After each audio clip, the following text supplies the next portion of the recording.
Boa noite, irmãos. Para mim é um motivo de muita alegria estar aqui com os irmãos.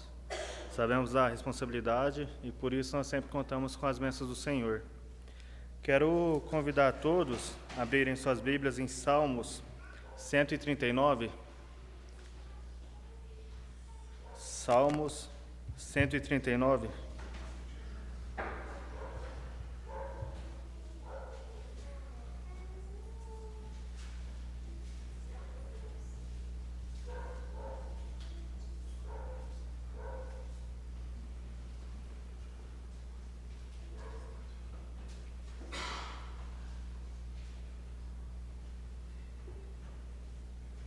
Creio que todos já acharam. Salmo 139, versículo 1 diz: Senhor, tu me sondas e me conheces. Sabes quando me assento e quando me levanto. De longe percebe os meus pensamentos. Sabe muito bem quando trabalho e quando descanso. Todos os meus caminhos são bem conhecidos por ti. Antes mesmo que a palavra me chegue à língua, tu já conheces inteiramente, Senhor. Tu me cercas por trás e pela frente, e põe tua mão sobre mim. Tal conhecimento é maravilhoso demais. Está além do meu alcance. É tão elevado que não posso atingir. Para onde poderia eu escapar do teu espírito? Para onde poderia fugir da tua presença? Se subir aos céus, lá estás. Se eu fizer a minha cama na sepultura, também lá estás. Se eu subir com as asas da alvorada e morar na extremidade do mar, mesmo ali a tua mão direita me guiará e me susterá. Mesmo que eu diga que as trevas me cobrirão e que a luz se tornará noite ao meu redor, verei que nem as trevas são escuras para ti.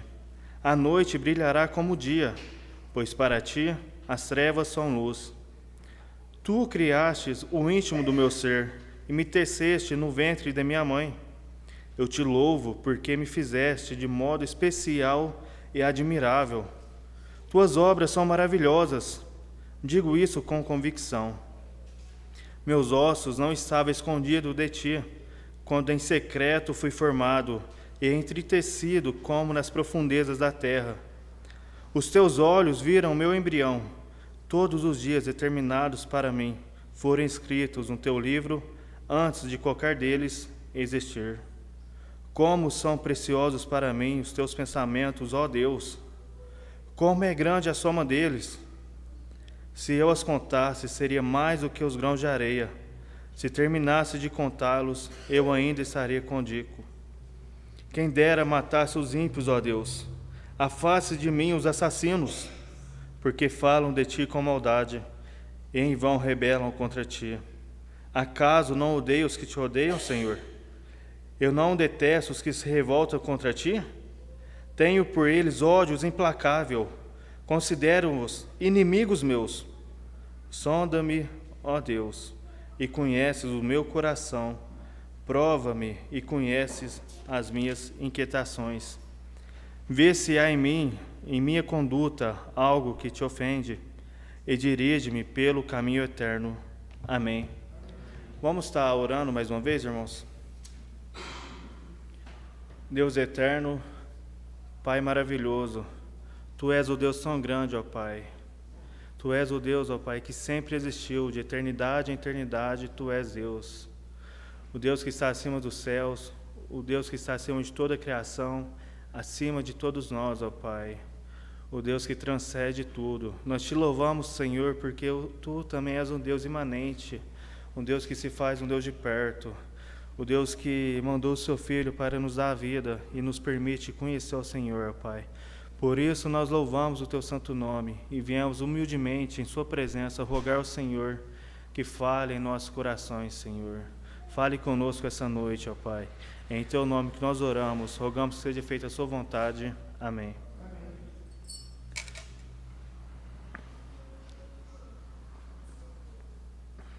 Bom, nós temos estudado no Portinari os atributos de Deus, o ser de Deus, as suas obras. E é muito importante nós conhecer o nosso Deus, nós sabemos que Ele é um Deus transcendente, um Deus que está acima de toda a criação. E nós somente podemos conhecer a Ele aquilo que Ele permite conhecer. A realidade é que nós somos criaturas finitas. E o ser finito não pode compreender aquilo que é infinito. Está além do nosso alcance, está além da nossa mente. Mas aquilo que Deus Ele permite conhecer, nós devemos buscar a conhecer. O povo que conhece o seu Deus, ele é forte. É o que nos diz Daniel. Oséias também nos diz a mesma coisa, que nós possamos conhecer a Deus, conheçamos a Deus e prossigamos, ou seja, esforcemos-nos por conhecer a Deus. Nós estudamos que Deus ele é um Deus imutável, ou seja, Ele não muda. Nós somos acostumados com aquilo que muda, porque nós somos homens e nós sempre mudamos. A realidade é que nós nem sequer podemos confiar no nosso próximo, mas não é assim com o nosso Deus. Aquilo que Deus falou, Ele estabeleceu para sempre. A sua palavra é verdade e Ele não muda nisso. Por mais que o mundo mude, por mais que as pessoas mudem, por mais que, o mundo trabalha contra as coisas de Deus e muda a ideologia e muda tudo, mas aquilo que a palavra estabeleceu como certo, sempre vai ser certo. Aquilo que a palavra de Deus estabeleceu como errado, sempre vai ser errado. Como é bom, irmãos, nós poder confiar num Deus que é imutável. Se Ele nos diz que a pessoa que se arrepende e confessa os pecados a Jesus, ele é salvo para sempre, nós podemos ter toda a certeza e convicção que nós somos salvos para sempre. Porque Ele não muda na sua palavra, Ele não muda nas suas promessas. Nós cantamos, o Deus de Abraão, louvai. Nós estamos aqui porque a promessa que Deus fez a Abraão se cumpriu. E então nós, gentios, conhecemos a Deus. E nesses salmos ele trata 3 atributos de Deus. É importante nós saber o contexto para nós entender melhor. Nós sabemos que quem escreveu esses salmos foi Davi. É uma oração de Davi e também uma música. Nós sabemos que esse é um hino. Ele está aqui em Salmos, mas também é uma oração. E Davi ele faz essa oração a Deus quando ele estava sendo perseguido. Muitos acreditam que quem estava perseguindo ele eram os filisteus. Eles queriam arrumar guerras contra o salmista, contra Davi. Então eles começam a falar mal dele, lançar injúrias contra ele, com a intenção de provocar uma guerra. E o salmista então ele ora a Deus e ele confia na onisciência de Deus, sabendo que Deus ele conhecia e sabia tudo o que havia em seu coração. Então ele poderia descansar em Deus. Ele faz essa oração também confiando na onipresença de Deus. Por mais que ele estava sendo perseguido, por mais que eles queriam guerrear contra ele, ele podia confiar no Deus que estava junto a ele. E esse Deus não somente ele é onipresente, como ele também é onipotente. Então ele podia descansar no poder de Deus. Então nós vemos nesses salmos 3 atributos: onisciência, onipresença e onipotência. São todos atributos exclusivos de Deus. São atributos exclusivos, atributos incomunicáveis de Deus, que o homem não pode ter, nem mesmo quando estiver na glória com Deus.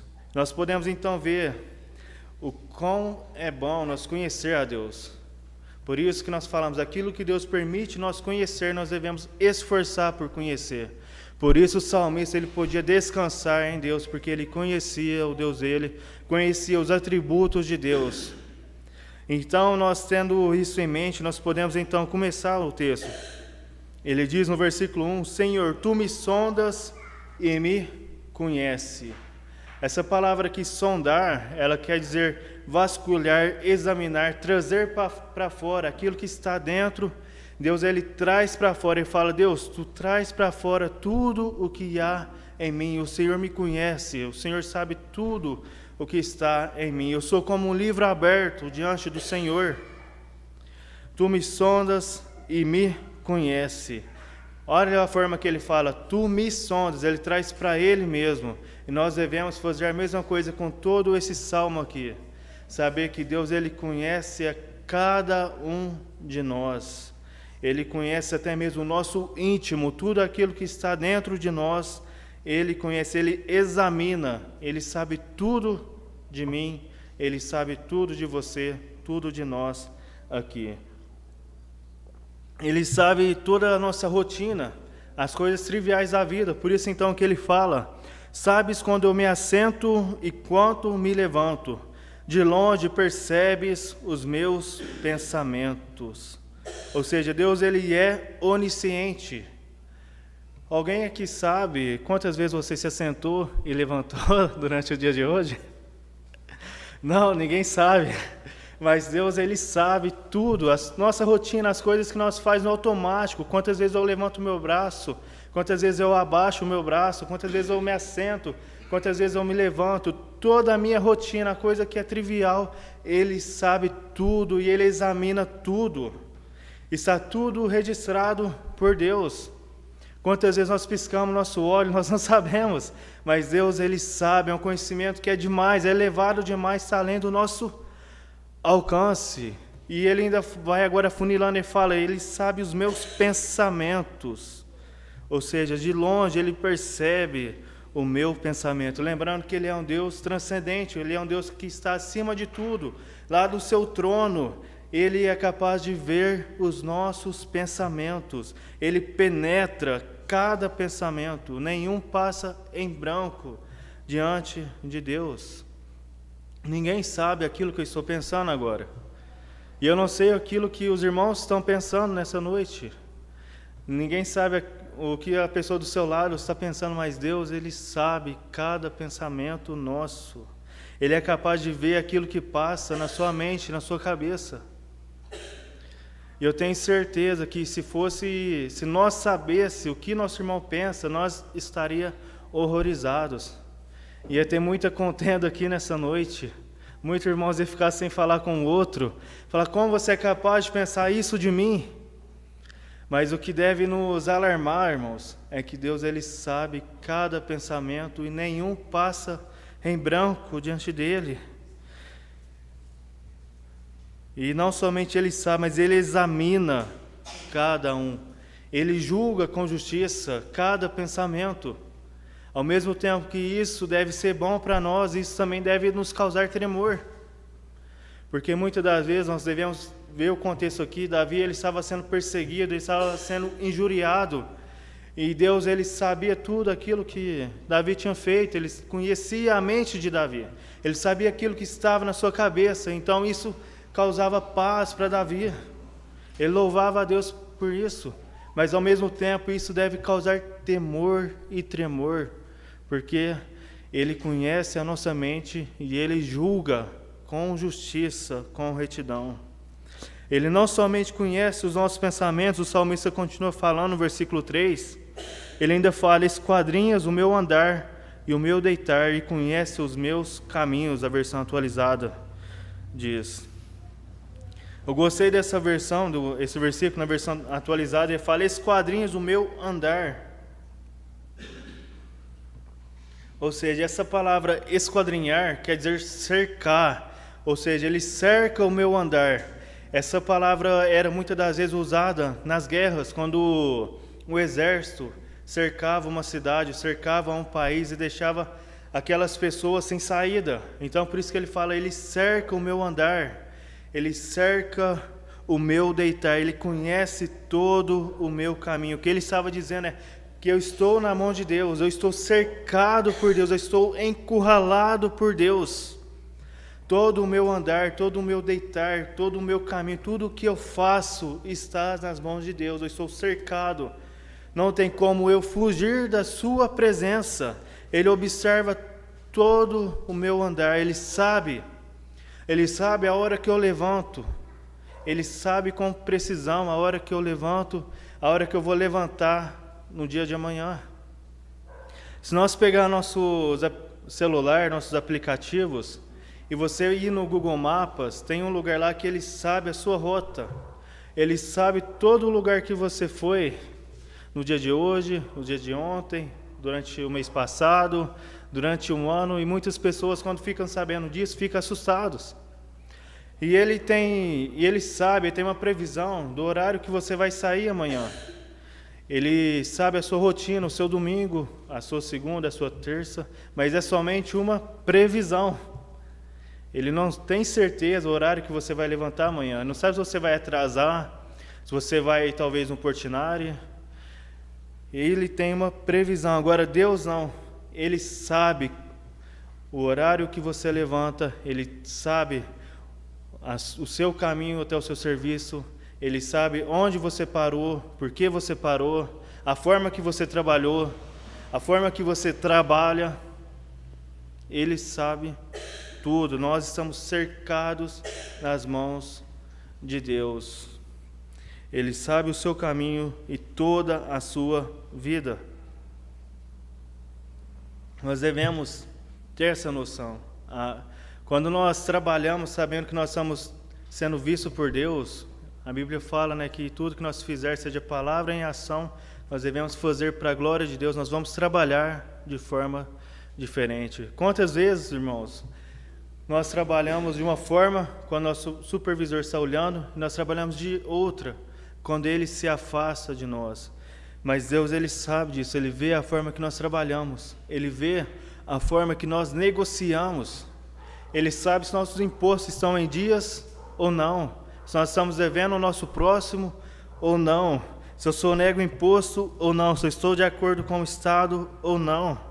Ele sabe a motivação de minhas ações. A realidade é que eu estou nas mãos de Deus, estou cercado por Ele. Ele sabe toda a minha vida ativa. E Ele não só sabe a minha vida ativa, como Ele também sabe a minha vida passiva. Por isso que Ele fala, esquadrinhos o meu andar, falando de vida ativa, e o meu deitar, a minha vida passiva. Ele sabe a forma que eu sou, até mesmo quando eu estou deitado, descansando, aquilo que passa na minha mente. Ele sabe. Ele sabe aquilo que eu estou maquinando e planejando para o dia de amanhã.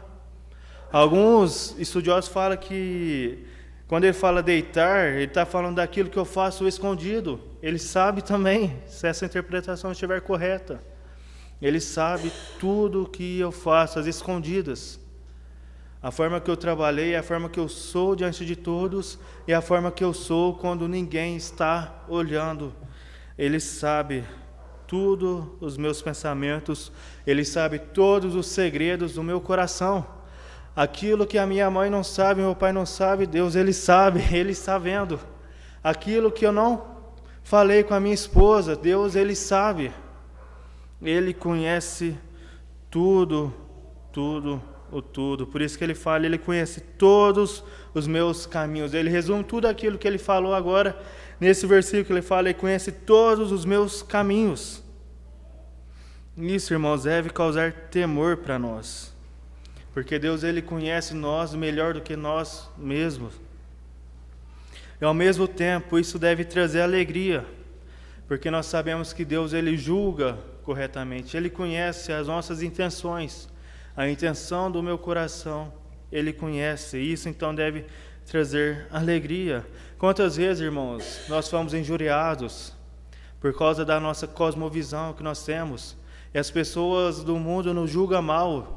Os nossos parentes nos interpretam de maneira errada e nos julgam. E às vezes quer afastar de nós, às vezes quer rotular a nossa pessoa. Mas nós devemos ser alegres, sabendo que Deus, Ele conhece e Ele julga com justiça a nossa vida, a nossa cosmovisão. Ele não erra no seu julgamento. E o salmista, ele continua falando no versículo 4, ele fala: antes mesmo que a palavra me chegue à língua, tu já conheces inteiramente, Senhor. Tu me cercas por trás e pela frente e pões sua mão sobre mim.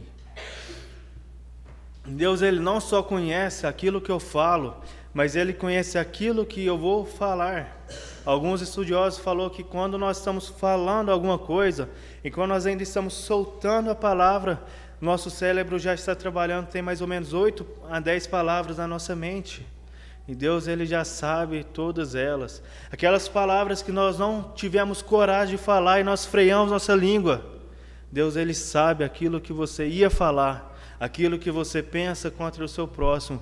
Quantas vezes nós não temos coragem de falar com nossos irmãos e nós então temos pensamentos ruins sobre eles e nós às vezes, como fala, julgamos eles em pensamentos. Deus, Ele sabe tudo aquilo que você pensa, tudo aquilo que você julgou o seu irmão, tudo aquilo que você julgou o seu próximo. Deus, Ele sabe todas as coisas. Aquilo que você desejou falar e não teve coragem de falar, Deus, Ele vê. Ele é um Deus que vê tudo. É um Deus onisciente, Ele tem toda a ciência, Ele tem todo o conhecimento sobre nós. E Ele fala no versículo 5, Tu me cercas por trás e pela frente e pões sua mão sobre mim. Ou seja, Ele conclui a onisciência de Deus aqui, chegando à conclusão que nós estamos cercados por Deus, nós estamos nas suas mãos e Ele, como se Ele colocasse a sua mão por cima de nós, nós estamos cercados por trás e pela frente, não tem como nós fugir do conhecimento de Deus. Então ele chega na conclusão falando, tal conhecimento é maravilhoso demais, está além do meu alcance, é tão elevado que eu não posso atingir. Ou seja, Davi ele fica perplexo, ele fica maravilhado diante de tal conhecimento que Deus tem dele. E nós devemos ter essa mesma sensação. Nós devemos ficar maravilhados. Cada um deve ficar maravilhado sabendo que Deus ele conhece inteiramente a você, muito mais do que você mesmo. Tal conhecimento é tão elevado que eu não posso atingir, mesmo se eu quisesse, mesmo se eu desejasse, se eu esforçasse, mesmo que eu quisesse ir buscar de forma tão intensa. Nós não podemos atingir. É somente um Deus transcendente, é somente um Deus todo-poderoso, é somente um Deus que tem todo o conhecimento. Nós vamos ver que todos esses três atributos de Deus estão interligados um ao outro. Um Deus que tem tal conhecimento é somente um Deus todo-poderoso. É um conhecimento tão elevado que nós jamais vamos atingir, nem mesmo na glória. Esse é o nosso Deus, irmãos. Nós devemos ficar maravilhados diante de tal conhecimento que nosso Deus tem. Esse conhecimento deve nos causar temor e também deve nos causar alegria. E deve levar nós a louvar o nosso Deus por causa disso. E agora, a partir do versículo 7 até o versículo 12, ele começa falando da onipresença de Deus. Nós vemos que esses atributos são todos muito bem conectados. Ele começa falando, para onde eu poderia escapar do teu espírito? O salmista ele faz uma pergunta, não que ele quisesse fazer como Jonas, querer fugir da presença de Deus. Não é isso que ele está falando aqui. Mas ele está refletindo no Deus que permite ele conhecer. Ele fala, como eu posso fugir, escapar de um Deus que conhece tudo? E agora ele vai mostrar que ele não somente conhece tudo, mas ele está em todo lugar. A realidade é que nós não podemos fugir da presença de Deus. Por isso ele fala, para onde eu poderei fugir da sua presença? Para muitos, isso vai causar tremor, como Jonas iria querer fugir da presença de Deus. Mas não é isso que ele quer fazer aqui. Ele sabe que ele não pode fugir da presença de Deus. Ele fala, se eu subir aos céus, lá estás. Ou seja, como eu vou fugir da presença de Deus? Um Deus que ele mora nos céus. Eu não vou fugir da presença de Deus lá no céu, sendo que ele mora lá. Então ele vai para o outro extremo, ele fala, se eu fizer na minha cama, na sepultura, lá também estás, Deus. Mesmo se eu não posso fugir de Deus lá nos céus, porque céus é o lugar de Deus, então eu vou para outro extremo, eu vou cavar o mais profundo abismo, o mais profundo da terra. Eu não vou fugir de Deus, porque lá Ele está. Alguns interpretam aqui falando do Hades, falam como se fosse o inferno. Ou seja, Deus ele habita no céu, então eu vou para o outro extremo, eu vou lá para o inferno, tentar fugir da presença de Deus, mas eu não vou fugir de Deus lá. Porque Deus ele sabe, ele enxerga lá, ele está em todo lugar. Ou seja, Deus está no inferno? Deus estaria no inferno? Que pergunta, hein? Ele está também, mas ele está em juízo, aplicando o juízo para aqueles que não quiseram conhecer Deus. Então ele fala no versículo 9: se eu subir com as asas da alvorada e morar na extremidade do mar, ou seja, na versão NVT, se eu tomar as asas do amanhecer e se habitar do outro lado do oceano, lá estás também. Ou seja, se eu pego o nascer do sol e eu corro na velocidade da luz até o pôr do sol, eu não conseguiria fugir de Deus. Mesmo que eu quisesse me esconder dele nas profundezas do mar, ali também Deus estás. Não há lugar algum que Deus não estás. E agora ele chega no versículo 10, olha que algo maravilhoso que ele fala: mesmo ali a tua mão direita me guiará e me susterá. Ou seja, esse conhecimento que ele tem de Deus traz consolo para ele. Ele fala: quão longe eu for, mesmo que eu vá na velocidade do sol para qualquer lugar do mundo, a mão de Deus está me dando sustento e me guiando. Irmãos, olha quão maravilhoso é isso. Quantas vezes os pais criam, as suas filhas, e ela casa e vai para longe, e ele fica preocupado, falando: como vai ser ali? Como vai ser na cidade que ela vai estar morando agora? Irmãos, ele pode descansar, sabendo que Deus está com ela, está guiando, está dando sustento a ela. Como nosso irmão Wesley, quantos quilômetros ele viajou? Deixou que seu pai, deixou que a sua mãe, deixou que seus irmãos, deixou seu emprego antes dele se tornar missionário. E vai para um lugar que a cultura é diferente, mesmo embora ainda no Brasil, e vai para viver pela fé, tendo certeza que a mão de Deus está guiando, está dando sustento a ele. Nosso irmão Eliel, para um outro lado, quase do outro lado do mundo, ele pode confiar no sustento de Deus, irmãos. Quando nós temos noção da presença de Deus, nós podemos saber que a sua mão nos guia, a sua mão nos dá sustento. Como é importante nós conhecer o nosso Deus, saber que a onipresença dele dá consolo a nós, dá sustento a nós. Agora, se por outro lado eu tento fugir da presença de Deus, o versículo 11 ele fala: mesmo que eu dissesse que as trevas me encobrirão e que a luz se tornará noite ao meu redor, verei que nem as trevas são escuras para ti. A noite brilhará como o dia, pois para ti as trevas são como luz. Ou seja, se alguns querem fugir de Deus, se a presença de Deus te causa temor, te causa tremor, e você então chega à conclusão que você vai para um lado, Deus está, você vai para o outro, Deus está, você vai para o mais alto ou para o mais fundo, então você chega à conclusão: então vou para o mais escuro, afinal Deus é luz e nele não habita trevas alguma. A realidade é que você não pode fugir de Deus, porque Ele é o Deus que criou a luz.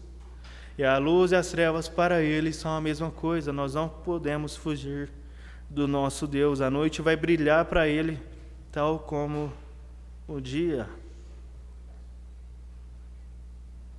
Isso então, irmãos, a onisciência de Deus, a onipresença dEle deve trazer consolo a nós.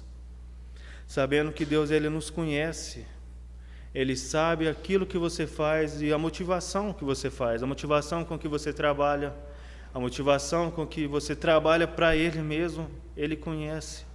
E ao mesmo tempo, isso deve causar temor a nós, sabendo que Deus ele conhece tudo de você, e isso é um alerta para você não pecar contra Ele. O conhecimento de Deus, ele é também a chave para nós não pecar contra Ele, sabendo que Ele vê a sua mente, vê o seu coração, e Ele sabe todo o seu caminho. E agora, a partir do próximo versículo, eu vou correr um pouco, nós vamos ver a onipotência de Deus.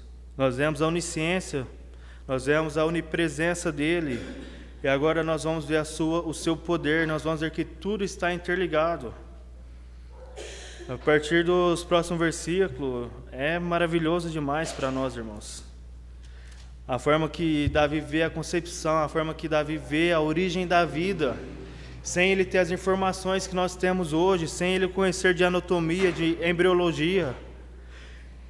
Ele, na época dele, não tinha nem sequer ultrassom, e ele vê a forma que a vida começa. É algo maravilhoso. Eu, quando assisti os ultrassons da Manu, irmãos do céu, que bênção, que coisa maravilhosa a gente vê. Aquilo ainda na barriga da mãe e ver que Deus está sustentando. Davi não tinha essas informações, ele fica maravilhado com isso. Então ele começa no versículo 13 falando: Tu criastes o íntimo do meu ser e me teceste no ventre da minha mãe. Quando ele fala tu aqui, ele está falando de Deus, mostrando que Deus ele dá a vida, mostrando que a vida é um milagre de Deus. E tu me criaste no íntimo e me teceste no ventre da minha mãe. Quando você ainda estava em oculto ali no ventre, mesmo quando nem sequer seu pai e sua mãe sabia que você estava na barriga, ele fala que Deus ele já conhecia, que a vida é um poder de Deus. Vemos aqui que está todos os 3 atributos juntos. Deus ele conhece, Deus ele também está lá, ele está junto, e Deus é quem dá o poder da vida. A vida é o poder de Deus. Ou seja, ele está falando que quando você ainda estava no útero ali da sua mãe, tudo ali já tinha sido colocado no ventre da sua mãe.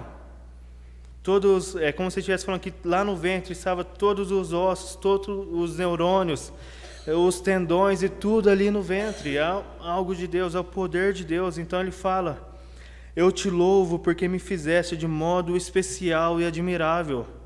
As suas obras são maravilhosas. Disso eu tenho plena certeza. Ou seja, toda a vida deve louvar a Deus. A vida é um dom de Deus, a vida é um presente de Deus. A vida é um milagre de Deus. E cada pessoa foi criada por Deus de modo especial. Todo mundo pode dizer isso. Quantas pessoas tem no mundo hoje? Alguém sabe? Tem ideia? Tem noção? Mais de 7 bilhões de pessoas. E já parou para pensar que nenhum é igual ao outro? É muita vida, é muitas pessoas, mais de 7 bilhões, e ninguém é igual a ninguém, porque Deus fez cada um de forma especial. Mesmo quando você ainda estava lá no ventre, Ele sabia a forma que você seria, a sua estatura, a sua cor, o lugar que você ia nascer, tudo. Ninguém é um acidente, ninguém é um acidente. Deus ele fez você dessa forma que você é, e tudo para glorificar a Deus. Por isso que ele fala: suas obras são maravilhosas. Disso eu tenho plena certeza. Mais de 7 bilhões de pessoas, ninguém é igual a ninguém. E Davi fala aqui mais ou menos 800 anos antes de Cristo, mais ou menos, né? Agora pensa, quantas gerações se passou até aqui, ninguém é igual a ninguém. Deus ele fez cada pessoa geração após geração. E tudo para glorificar a Ele. E Ele ainda fala: tenho plena certeza, você pode ter certeza disso. Você não é um acidente, você é um milagre de Deus. E toda a vida é um milagre de Deus. Ele fala no verso 15: os meus ossos não estavam escondidos de ti, quando em secreto fui formado, entretecido como que nas profundezas da terra. Os seus olhos viram o meu embrião, versículo 16, e todos os dias determinados para mim foram escritos no teu livro, antes de qualquer deles existir.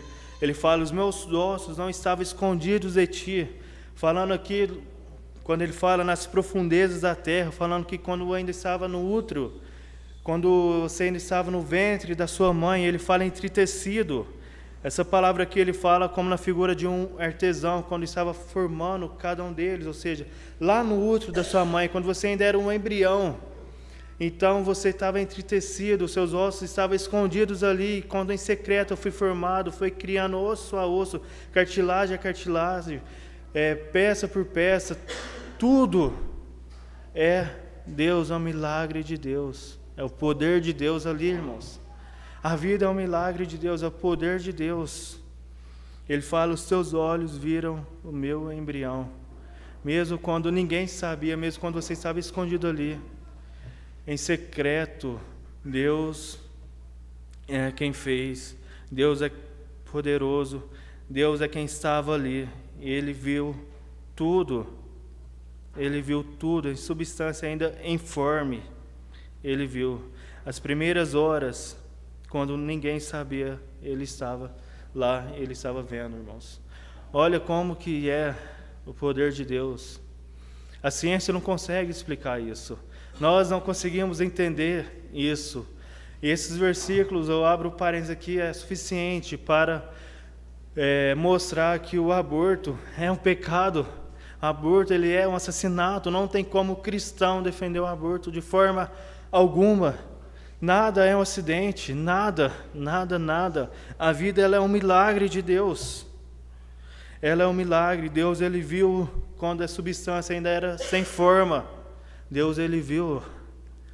E não somente isso, mesmo quando você ainda estava lá no ventre da sua mãe, ele fala que todos os dias foram determinados, foram escritos no teu livro, antes mesmo de qualquer um deles existir. Deus, ele não somente viu tudo, ele não somente registrou tudo, não somente até mesmo após a vida, nós vemos o poder de Deus, irmãos. Olha o trabalho que é a hora do parto. Quem assistiu sabe a forma que é delicado, seja natural ou seja cesáreo, é algo super delicado e é Deus quem faz tudo nascer. Já parou para pensar, até mesmo é Deus quem faz até mesmo o leite que dá sustento à criança descer, é Deus quem faz descer o leite. Ninguém ensinou a criança já a pegar o peito, ela já nasce, é tudo um milagre de Deus. E mesmo quando você ainda estava lá no ventre, Deus, ele já determinou cada dia no seu livro.